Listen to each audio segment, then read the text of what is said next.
Toastmasters, Rio Toastmaster, and yes.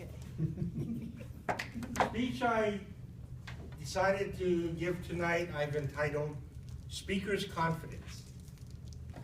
You are all in a room, and a person enters the room and you have never seen them before in your life. As a statement of fact, this person is full of confidence. Before he utters a single word, are you able to tell if this person has confidence or not? Would you be able to tell, Linda, without him saying a word, just walking into the room? Possibly. What would be something that might clue you in as to his confidence level?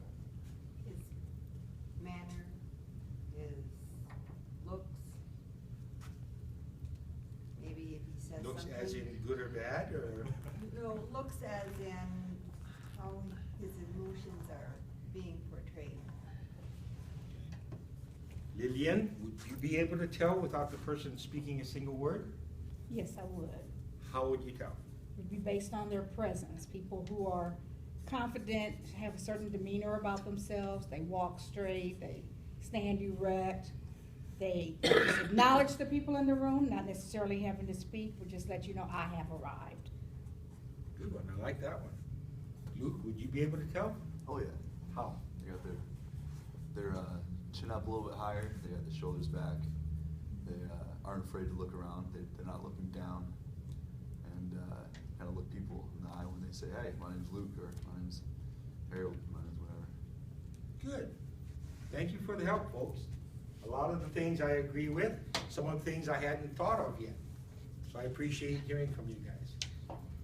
I think that confidence obviously has to be learned and enhanced. I don't believe a person is born, ta-da, here I am confident.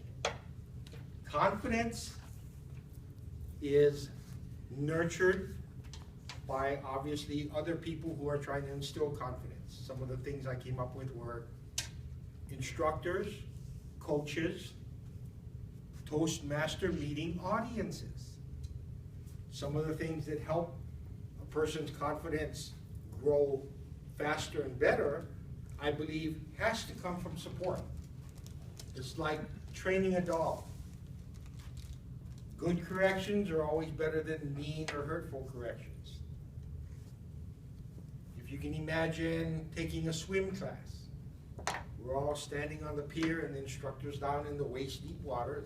He doesn't want it too deep so anybody drowns. I'm third or fourth in line and I don't know how to swim. First guy jumps in, coach catches him, dunks him under the water, shakes him up, lifts him up, put him back on the pier. The kids, second kid, same thing. Come on, jump in. He jumps in and really swishes around in the water. Hearing him cough, sputter, he gets him back on the pier. He goes, Kermit, it's your turn. I don't think so. I think I'll take swim lessons next semester. Okay? Because I'm suddenly afraid. I've seen what has happened to the people before me, and I don't want it repeated with me. Now, if he were to coax the first person in the water, gently lower them in, get them comfortable, soothing words, some instruction on motion, and the kid is able to, after a minute or so, swim about 1.5 feet, and then he grabs him and he picks him up, puts him back on the pier. Does the same thing with the second kid. Comes my turn, man, I'm ready to go. They just swam 1.5 feet and they didn't know how to swim. I want that too. A lot of times I've noticed there are tons and tons of heartwarming, feel-good, awe-inspiring football movies out there. They're normally the underdogs, and they have nowhere to go, no chance of winning. And by the end of the movie, they miraculously won.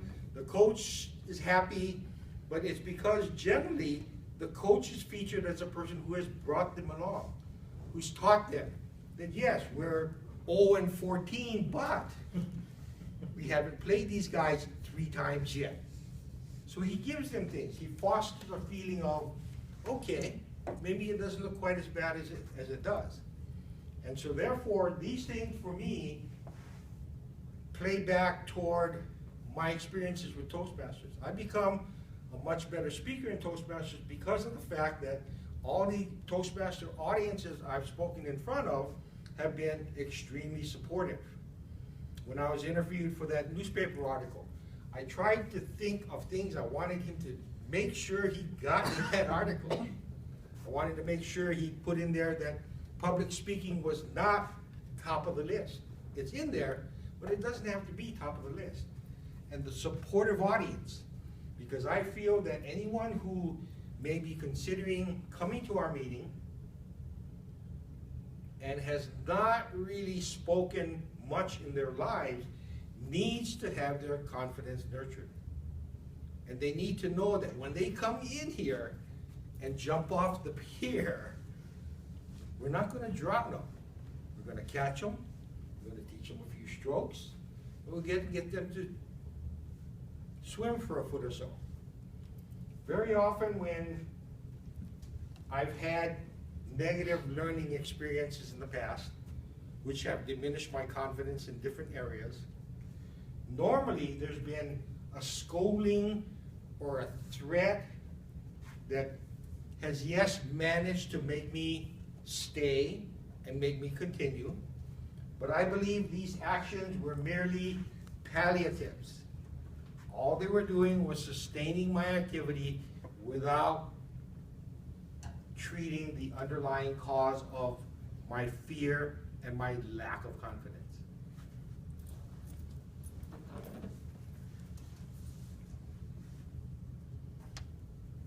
Also, it came to mind that I'm not much of a gardener, but I've heard people who are into gardening speak about it. When they plant a garden and the garden begins to grow, some of them have told me that they actually will play soft music to the plants, say encouraging things to the plants.